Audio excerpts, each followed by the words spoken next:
नमस्कार प्यारे साथियों, मैं राहुल यादव आरवीएस महाविद्यालय के ऑनलाइन प्लेटफॉर्म पे आप सबका स्वागत करता हूं। प्यारे साथियों, आज हम पढ़ेंगे धान यानी पैडी, जिसका बॉटेनिकल नेम या वनस्पतिक नाम ओराइजा सेटाइवा है। और धान जो है ये ग्रेमनी या पोएसी कुल का पौधा है। इनमें गुणसूत्रों की संख्या की बात करी जाए तो इनमें गुणसूत्रों की संख्या 2n बराबर 24 होती है। अब पुष्पक्रम जो होता है, पुष्प का आकार, ये होता है पेनिकल आकार का। बात करेंगे धान के उत्पत्ति स्थल के बारे में कि धान की उत्पत्ति कहाँ पे हुई। तो वैज्ञानिक डी कंडोला के अनुसार जो है धान की उत्पत्ति स्थल जो चीन माना जाता है, और वैज्ञानिक बी वेबीलोब के अनुसार भारत और म्यांमार यानी कि दक्षिणी पूर्वी एशिया में माना जाता है। वहीं नेक्स्ट हम बात करेंगे तो अंतर्राष्ट्रीय चावल अनुसंधान संस्थान। ये अंतर्राष्ट्रीय चावल अनुसंधान कहाँ पे स्थित है? ये फिलीपींस में स्थित है। कहाँ पे? फिलीपींस में, इंटरनेशनल राइस रिसर्च इंस्टीट्यूट। और वहीं बात करेंगे भारत में तो नेशनल राइस रिसर्च इंस्टीट्यूट, ये कटक उड़ीसा में स्थित है। राष्ट्रीय चावल अनुसंधान संस्थान जो कि भारत का है। वहीं बात करेंगे इसमें पाए जाने वाले प्रोटीन के बारे में तो ओराइजीन प्रोटीन पाई जाती है। धान की बौनी जीन डीजीयूजी जीन है। सबसे पहले इसको जो है जापान के ताइवान में देखा गया था। धान का जो सबसे पहले धान के जो पौधे होते थे काफ़ी बड़े बड़े होते थे, तो उनमें जापान के ताइवान क्षेत्र में धान के कुछ पौधे उगे जो काफ़ी छोटे थे। तो उन्हीं पौधों से इस जीन को निकाला गया और पौधों में इस जीन को डाला गया जब, तो पौधे छोटे छोटे होने लगे। पहले धान के पौधे काफ़ी बड़े होते थे। वहीं हम बात करेंगे विश्व की जादुई धान की किस्म कौन सी है। तो विश्व की जो जादुई धान की किस्म है ये है IR8। इसे जादुई धान की किस्म क्यों कहते हैं, इस पर हम थोड़ा सा चर्चा करते हैं। तो जादुई धान यानी मैजिकल राइस क्यों कहते हैं, इस पर चर्चा करते हैं। तो इसका मतलब ये होता है कि जब किस्म IR8 जब DGUG जीन के बाद जो है धान का क्रॉस करा के नई प्रजाति बनाई गई, तो ये IR8 जो प्रजाति बनाई गई इसका उत्पादन काफ़ी अच्छा था और पौधे भी काफ़ी छोटे किस्म के थे, तो इसीलिए इसको जादुई धान कहा जाता है। वहीं बात करेंगे भारत में जादुई धान की किस्म, तो भारत में जो जादुई धान की किस्म इसे जया कहते हैं। जया किस्म थी जो भारत में जादुई धान की किस्म कहा जाता था। इसका भी उत्पादन बहुत अच्छा हुआ था उस टाइम पे, जब पहले ये प्रजाति आई तो उस टाइम बहुत अच्छा इसका उत्पादन हुआ, इसीलिए इसे जादुई धान कहा जाए। वहीं बात करेंगे हम प्रथम संकर किस्म की। सबसे पहली संकर किस्म कौन सी खोजी गई?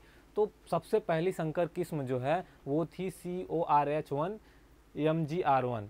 वहीं बात करेंगे सबसे पहली बासमती संकर धान की किस्म की, कि बासमती जो धान संकर धान था उसकी कौन सी किस्म थी सबसे पहली। तो सबसे पहली किस्म थी PRH10। वहीं बात करेंगे हम सुनहरे धान यानी गोल्डन राइस की। तो सुनहरा धान या गोल्डन राइस, इसमें जो है विटामिन ए की मात्रा सबसे ज़्यादा होती है। ये विटामिन ए का धनी स्रोत होता है और ये बीटा कैरोटीन इसमें पाया जाता है। वहीं बात करें इसमें विटामिन की मात्रा कितनी पाई जाती है, तो इसमें विटामिन की मात्रा जो है 37 ppm पाई जाती है। अब बात करेंगे हम सफ़ेद चावल में प्रोटीन की मात्रा, तो सफ़ेद चावल में प्रोटीन की मात्रा 6 से 7% पाई जाती है। वहीं देखते हैं तो भूरे चावल में प्रोटीन की मात्रा ये 7 से 9% तक पाई जाती है।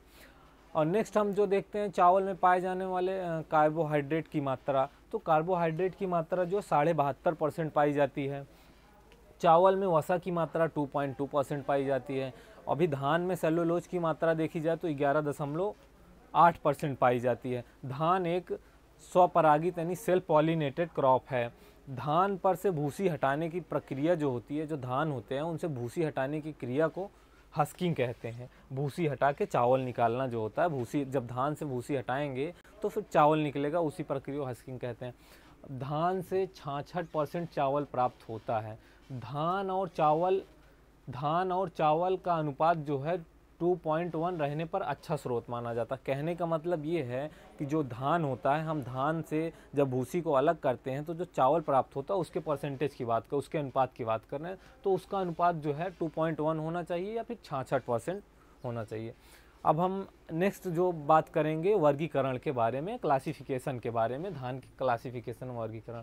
तो धान का जो वंश है ये ओराइजा वंश का है। कौन सी वंश का? ओराइजा वंश का। और इसकी 24 प्रजातियां हैं। धान की 24 प्रजातियां पाई गई, जिसमें से 22 प्रजातियां जंगली, सिर्फ 2 प्रजातियां ऐसी हुई जिसे उगाया जाता है या खाने योग्य। तो पहली जो है 2 में से एक पहली जो प्रजाति है ये है ओराइजा सेटाइवा। यह द्विगुणित है और इसमें जो है 2n यानी गुणसूत्रों की संख्या जो है 2n बराबर 24 है। और इसकी ओराइजा सेटाइवा की 3 प्रजातियाँ हुई, 3 प्रजातियाँ विकसित हुई।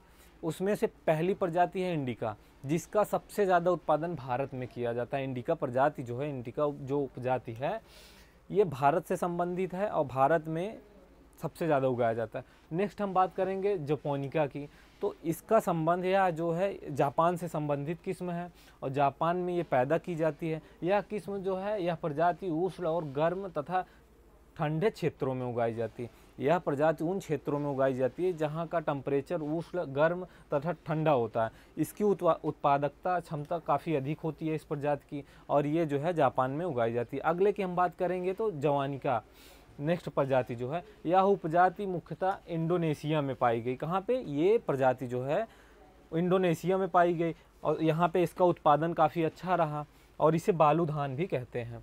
अगला हम बात करेंगे जो नेक्स्ट प्रजाति है वो है ओराइजा ग्लेबेरिमा। यह प्रजाति केवल दक्षिणी अफ्रीका में उगाई जाती है। कि कहाँ पे? सिर्फ दक्षिणी अमेरिका में।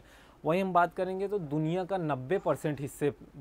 90% चावल यानी धान सिर्फ एशिया में उगाया जाता है। कहाँ पे? एशिया में उगाया जाता है। और दुनिया में यानी खाद्यान्न फसलों में देखा जाए तो सबसे ज़्यादा चावल को खाया जाता है, लगभग 60%। विश्व में धान पैदावार करने वाले देशों में क्षेत्रफल की दृष्टि से भारत का पहला स्थान है। यहाँ पे कहने का मतलब ये है कि संसार में सबसे ज़्यादा चावल उत्पादन करने का जो क्षेत्रफल है वो भारत में है। और उत्पादन की बात करें तो भारत में उत्पादन में दूसरा स्थान है, सबसे ज़्यादा उत्पादन चीन में किया जाता है जो कि पहले स्थान पे है। वहीं देखेंगे हम भारत में जो है उत्तर प्रदेश में सबसे अधिक क्षेत्रफल पर खेती की जाती है। कहाँ पे? भारत के उत्तर प्रदेश राज्य में सबसे अधिक क्षेत्रफल पर खेती की जाती है। लेकिन पश्चिम बंगाल जो है उत्पादन में प्रथम स्थान है। कहाँ? क्षेत्रफल की बात करें तो सबसे ज़्यादा उत्तर प्रदेश में क्षेत्रफल खेती की जाती है, लेकिन वहीं पे उत्पादन की बात करें तो फिर वो आंध्र प्रदेश में किया जाता है, पश्चिम बंगाल में किया जाता है। बात करेंगे वनस्पतिक विवरण के, धान के पौधे का वनस्पतिक विवरण। तो धान का पौधा जो होता है उसकी ऊंचाई 60 से 120 सेंटीमीटर होती है। कितना? धान का पौधा हम मानते हैं ये धान का पौधा जो है ज़मीन से लेके, सरफेस एरिया से लेके 60 से लेके 180 सेंटीमीटर तक की ऊंचाई का होता है। और धान जो है एक स्वपरागित यानी सेल्फ पॉलिनेटेड क्रॉप है, फसल है। धान की जड़, तना और पत्तियों में वायुकोष ऊतक पाए जाते हैं। क्या पाए जाते हैं? धान की जो जड़, तने, पत्तियां हैं उसमें वायुकोष ऊतक पाया जाता है। ये वायुकोष ऊतक का क्या कार्य होता है इस पे हम बात करेंगे। तो ये जो इसकी सहायता से ये जलमग्नता अवस्था में भी ऑक्सीजन प्राप्त करते हैं और इसके तने को कल्म कहते हैं। कहने का मतलब ये जो इसमें वायुकोष ऊतक पाए जाते हैं, धान के पौधे में जो वायुकोष ऊतक पाए जाते हैं, क्या इनका क्या मतलब होता है धान की जड़, तने में? तो ये सबसे ज़्यादा जहाँ पे हम धान उत्पादित करते हैं, अगर उन क्षेत्रों में जलमग्नता अधिक है यानी कि हमारे पौधे अधिक पानी में डूब जाते हैं, तो उस स्थिति में ऐसा होता क्या है कि जो ये ऊतक हैं जड़, तने और पत्तियों में जो ये ऊतक पाए जाते हैं उनकी सहायता से ऑक्सीजन ग्रहण करते हैं ताकि ये पौधे सर्वाइव कर सकें, रह सकें। और इसके तने को जो है कल्म कहते हैं। धान के पौधे के तनों को कल्म कहते हैं। वहीं बात करेंगे हम जलवायु की, क्लाइमेट, कौन सी जलवायु में सबसे अच्छा उत्पादन होता है? तो धान एक उष्ण तथा उपोष्ण जलवायु का पौधा या फसल है। कैसा? उष्ण तथा उपोष्ण जलवायु का पौधा। और इसकी खेती के लिए जो है उपयुक्त तापमान, हम तापमान की बात करेंगे तो उपयुक्त तापमान 21 से 23 सेल्सियस होना चाहिए, 21 से 30 सेल्सियस होना चाहिए। धान एक कम प्रकाश यानी शॉर्ट डे प्लांट है।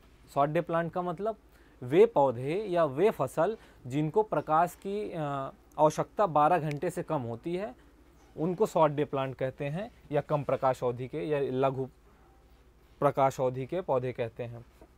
वहीं बात करेंगे तो पानी, तो 120 से 150 सेंटीमीटर वार्षिक वर्षा वाले क्षेत्रों में, कहने का मतलब जिन क्षेत्रों में 125 से 150 सेमी वार्षिक वर्षा होती है वहाँ पे धान की खेती आसानी से की जा सकती है।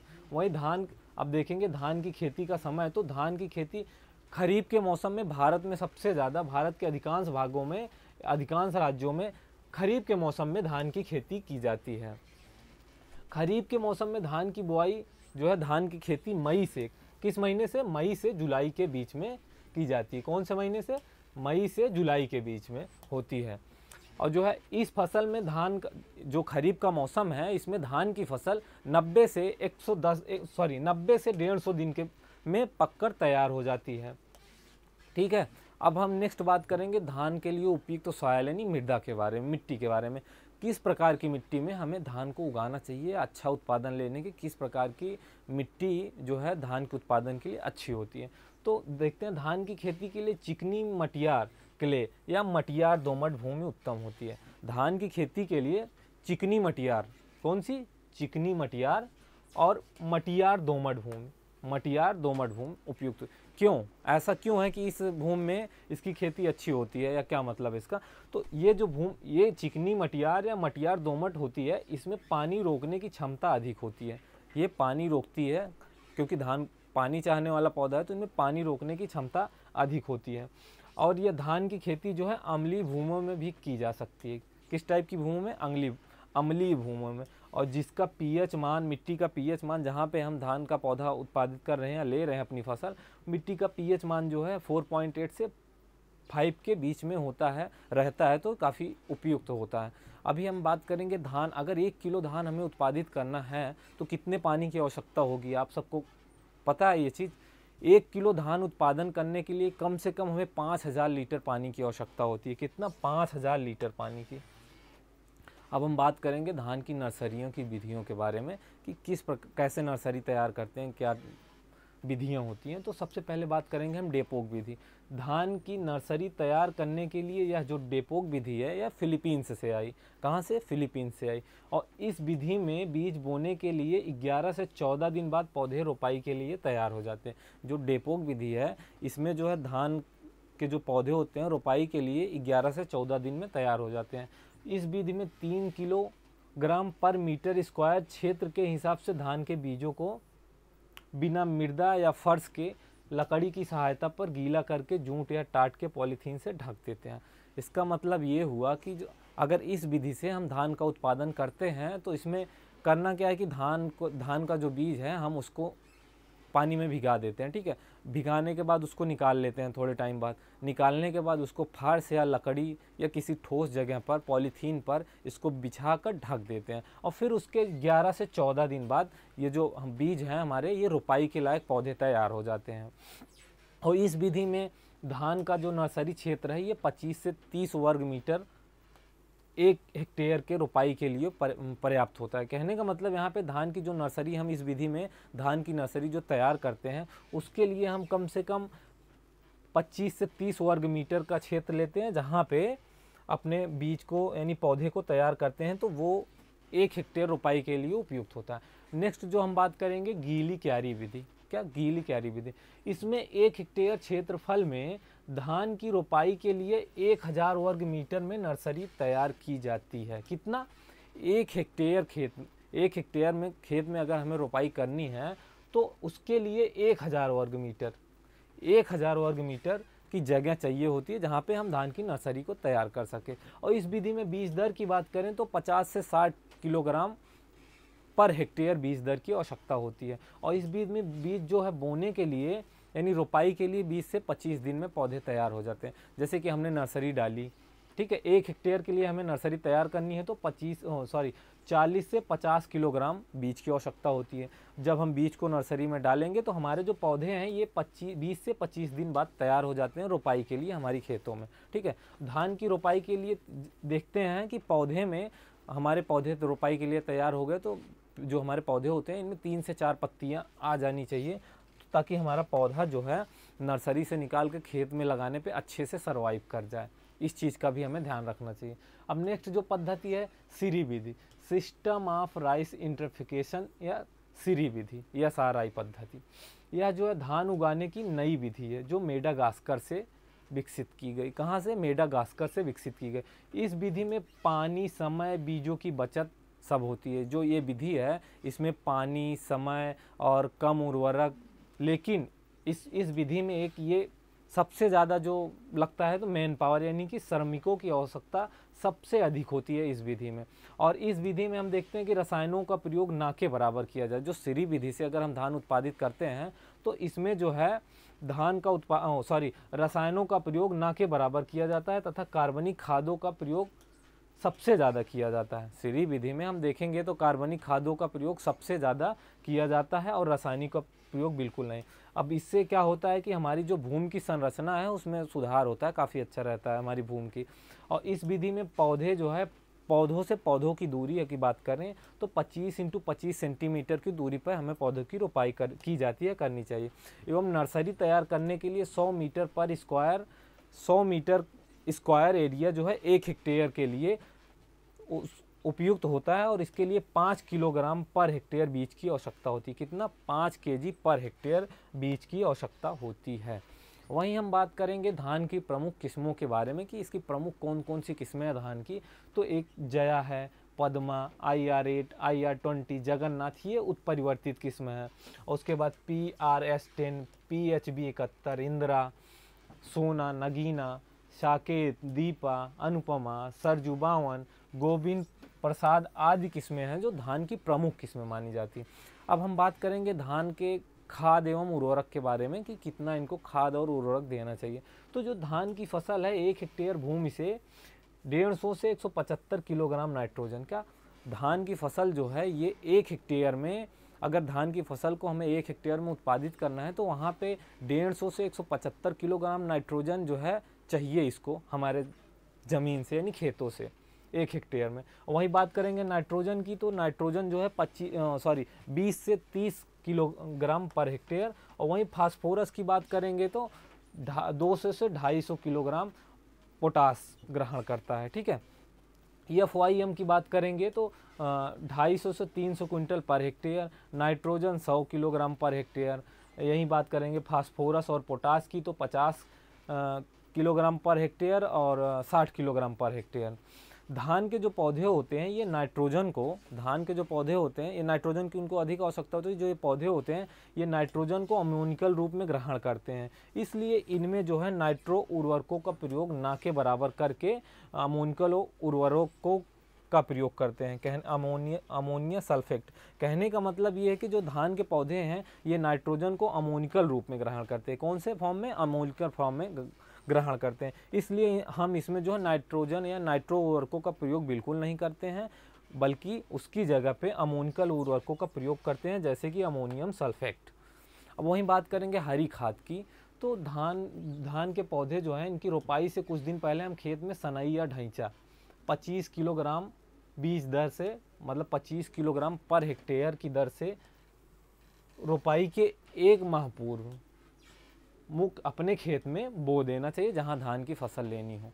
तो यहाँ पे थोड़ा ध्यान देते हैं, ये सनई जो है, सनई जो ये सबसे ज़्यादा नाइट्रोजन फिक्सेशन करता है। सनई जो है सबसे ज़्यादा नाइट्रोजन फिक्सेशन करता है, और ये जो ढैंचा है ये नाइट्रोजन का फिक्सेशन सबसे ज़्यादा तेज़ी से करता है, मतलब अधिक तेज़ी से करता है। तो यहाँ पे जो है, जहाँ पे हमें अपने जिस खेत में अपनी फसल लेनी है उससे माह पूर्व जो है हम बो देते हैं खेत में सनई और ढैंचा, ताकि हरी खाद मिल सके।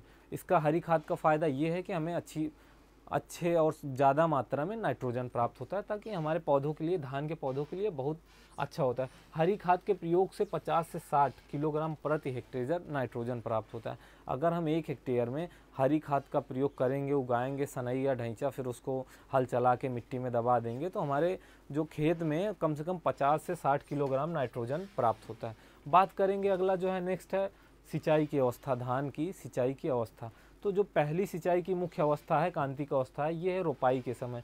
रोपाई के समय यानी 1 से 10 दिन तक, और फिर वहीं पुष्पन के समय 25 से 30 दिन तक, और दाना बनते समय 5 से 8 दिन तक। और जो देखते हैं हम नोट में, यहाँ पे ध्यान देने योग्य बातें हैं। ये धान के जो खेत में 5 सेंटीमीटर से पानी लगना चाहिए, यानी का धान का जो खेत है, जैसे ये हमारा सरफेस एरिया हो गया, ये हमारी ज़मीन हो गई, और ये हमारा पौधा हो गया, तो पानी जो है, अगर उचित मात्रा में पानी रखने की जो मात्रा है ये है 5 सेंटीमीटर, यानी ये ज़मीन से लेके 5 सेंटीमीटर तक अगर पानी भरा है हमारे खेत में, उतना डूबा है 5 सेंटीमीटर तक पौधा, तो वो सबसे अधिक उपयुक्त है, मतलब बढ़िया है सबसे ज़्यादा। और वहीं बात करेंगे हम खरपतवार की, यानी वीट की। तो धान के जो प्रमुख खरपतवार हैं उनमें है सांवा घास है, मोथा है, दूब घास है, जंगली घास है, ये सब हैं। और जो खरपतवार होते हैं, खरपतवार जो ये हमारे फसल को लगभग 15 से 20% तक उपज में प्रभावित करते हैं, क्योंकि जब हमारे खेत में खरपतवार आएंगे तो जो हमारी क्रॉप है, जो हमारे पौधे हैं, जो हमारी फसल है, इसको प्रभावित करते हैं। ये जो है आपस में प्रतिस्पर्धा करते हैं, प्रतियोगिता करते हैं, और जो वीड्स होते हैं ये तेज़ी से खींचते हैं जो पोषक तत्व होते हैं खेतों से हमारे, तो हमारे पौधों की जो वृद्धि होती है उसमें कमी आ जाती है, धीरे होती है, इसीलिए वो सीधा हमारे फसल पर भी प्रभाव डालता है। ये धान के कुछ प्रमुख खरपतवार थे। अभी इनके नियंत्रण की बात करेंगे तो जो चौड़ी पत्ती वाले खरपतवार हैं, इनके लिए प्रमुख खरपतवार जो है चौड़ी पत्ती के खरपतवार नाशी जो है ब्यूटाक्लोर मचेटी 1.5 किलोग्राम प्रति हेक्टेयर की दर से रोपाई से 3 से 4 दिन बाद अपनी खेतों में छिड़काव करना चाहिए, ताकि इन जो खरपतवार है इनसे बचा जा सके। वहीं बात करेंगे हम प्रमुख कीटों की कि इसमें कौन कौन से प्रमुख कीट हैं। तो जो सबसे पहला प्रमुख कीट है गंधी बग। गंधी बग हरे रंग या पीले रंग के इस कीट के शरीर में विचित्र प्रकार की यानी विचित्र दुर्गंध निकलती है, इसलिए इसे गंधी बग, इसका नाम गंधी बग कीड़ा है। ये जो गंधी बग कीड़ा है ना, ये हमारे पौधों में हमारे जब इसको देखने में ये जो है इसकी शरीर से एक विचित्र प्रकार की दुर्गंध निकलती है, इसीलिए इसका गंधी बग नाम। इसका जो आक्रमण है या इसका जो प्रकोप होता है, ये बालियाँ निकलती है। जब हमारे पौधे तैयार होने लगते हैं उनमें जब बालियाँ निकलने का समय आता है तो उस टाइम इसका प्रकोप या आक्रमण सबसे अधिक होता है। अब बात करेंगे इसके उपचार की, तो इसके उपचार के लिए 1 लीटर पानी में इक्लास्क 2 मिलीमीटर का घोल बनाकर छिड़काव करते हैं, या फिर हम मैलाथियान 5% धूल, मैलाथियान जो है धूल फॉर्म में 5% 25 से 30 किलोग्राम प्रति हेक्टेयर की दर से बुरकाव करते हैं, ठीक है, यानी फसल में डालते हैं छिड़काव कर। नेक्स्ट जो है धान का भृंग राई सिस्पा, यह काले रंग का होता है और यह पौधों की पत्तियों में घुसकर उनको नुकसान पहुंचाता है। ये जो धान का भुग्न है यानी राई सिस्पा है, ये हमारी पौधे की पत्तियों में घुस जाता है, फिर उसको काट देता है यानी नुकसान करता है उसमें। जो अगला कीट है हम बात करेंगे पत्ती का भुंगा यानी ग्रीन लीफ हॉपर, ठीक है, यह जो है पत्तियों का रस चूसता है। ये जो है पत्ती का भुगना या ग्रीन लीफ हॉपर, ये पत्तियों के रस को चूस लेता है। इसके उपचार के लिए हम क्या करते हैं, 3% फ्यूराडॉन जी 33 किलोग्राम 3% फ्यूराडॉन जी 33 किलोग्राम पर हेक्टेयर की दर से छिड़काव करते हैं, ताकि इस कीट को भगाया जा सके, इससे बचाव किया जा सके। वहीं नेक्स्ट कीट की बात करेंगे तना छेदक। यह कीट जो है तना छेदक कीट पौधे के कल्ले निकलने की अवस्था पर हानि पहुंचाती है। ये जो तना छेदक होते हैं, ये कीट जो है जब हमारे पौधों से कल्ले निकलना शुरू हो जाते हैं तो उस टाइम ये पौधों में काट देते हैं, यानी कल्ले हमारे काट देते हैं पौधों में घुसकर, उस टाइम नुकसान पहुंचाते हैं। इसके रोकथाम के लिए हमें मोनोक्रोटोफास 1.4 लीटर पर हेक्टेयर की दर से छिड़काव करते हैं। इसकी रोकथाम के लिए जो हम दवा का यूज़ करते हैं ये है मोनोक्रोटोफास 1.4 लीटर प्रति हेक्टेयर की दर से। अब नेक्स्ट जो कीट है ये सामूहिक डिंभ यानी कैटरपिलर।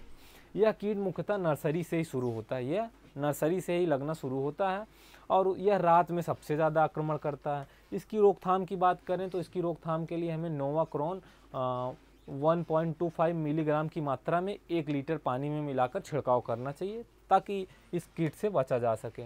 अगला जो है टॉपिक नेक्स्ट जो है हम बात करेंगे इसी में प्रमुख रोगों के बारे में कि धान के प्रमुख रोग। पहला जो है झुलसन रोग या ब्लास्ट। यह जो है कवक जनित बीमारी है। किस प्रकार की कवक जनित बीमारी है, पायरिकुलेरिया ओराइली। यह जो है बासमती धान में सबसे अधिक लगती है। जो झुलसन रोग है या ब्लास्ट है ये बासमती धान में सबसे ज़्यादा लगता है। यह रोग मुख्यतः फुटाव की अवस्था पे लगता है। कौन सी अवस्था पे, जब हमारा धान फूटने की अवस्था पे आता है, नहीं फसल एकदम तैयार होने की अवस्था होती है, उसी टाइम ये लगता है। और इस रोग का जो है बढ़ाव, जब ये रोग कब बढ़ता है, ज़्यादातर जब तापमान जो है 20 से 22 डिग्री का तापमान अधिक होता है, 20 से 22 डिग्री से अधिक का तापमान जब होता है तो ये रोग बहुत तेज़ी से फैलता है। इसकी उपचार की बात करें तो 500 ग्राम कार्बेंडाजिम 500 लीटर पानी में मिलाकर छिड़काव करते हैं। क्या 500 ग्राम कार्बेंडाजिम 500 लीटर पानी में मिलाकर। नेक्स्ट जो है जीवाणु पर्ण अंगमारी यानी बैक्टीरियल ब्लाइट। यह बैक्टीरिया जनित बीमारी है। किस टाइप की, बैक्टीरिया जनित बीमारी, जेंथोमोनस ओराइजी। इसका प्रकोप बुआई के 20 से 25 दिन बाद ही दिखने लगता है। ये जो रोग है जीवाणु पर्ण अंगमारी, इसका प्रकोप बुआई के 20 से 25 दिन बाद ही हमारे पौधों में दिखने लगता है। अगला जो रोग है धान का खैरा रोग। क्या इसका अक्सर इसका नाम हम लोग सुनते हैं, धान का खैरा रोग। इस रोग के प्रमुख लक्षण पौधशाले से ही या रोपाई के 2 से 3 सप्ताह बाद छोटे छोटे टुकड़ों में प्रकट होते हैं। यहाँ पे कहने का मतलब ये है, जो धान का ये खैरा रोग है, जब हम नर्सरी तैयार करते हैं, जो हमारी पौधशाला जिसे कहते हैं, वहीं से ये रोग धीरे धीरे लगना शुरू हो जाते हैं। इसका मुख्य कारण है कि जिंक की कमी, मुख्य कारण जो है इसका जिंक की कमी।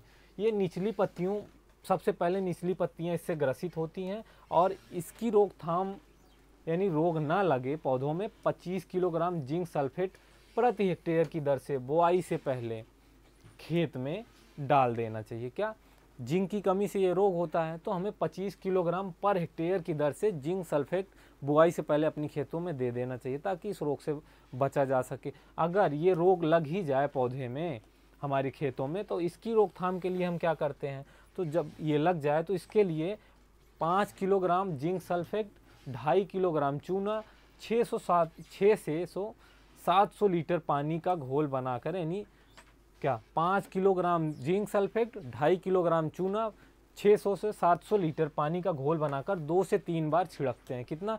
2 से 3 बार छिड़क देते हैं, तो ये जो है इसका प्रकोप कुछ कम हो जाता है, हमारे पौधों में सुधार आने लगता है।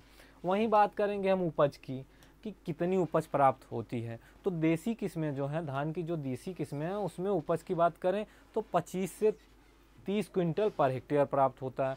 वहीं हम भारत में बात करें तो भारत में धान का जो औसतन उत्पादन है ये 35 से 40 क्विंटल पर हेक्टेयर है। कितना हमारे भारत में जो धान का औसतन उत्पादन की बात करें तो 35 से 40 क्विंटल पर हेक्टेयर होता है।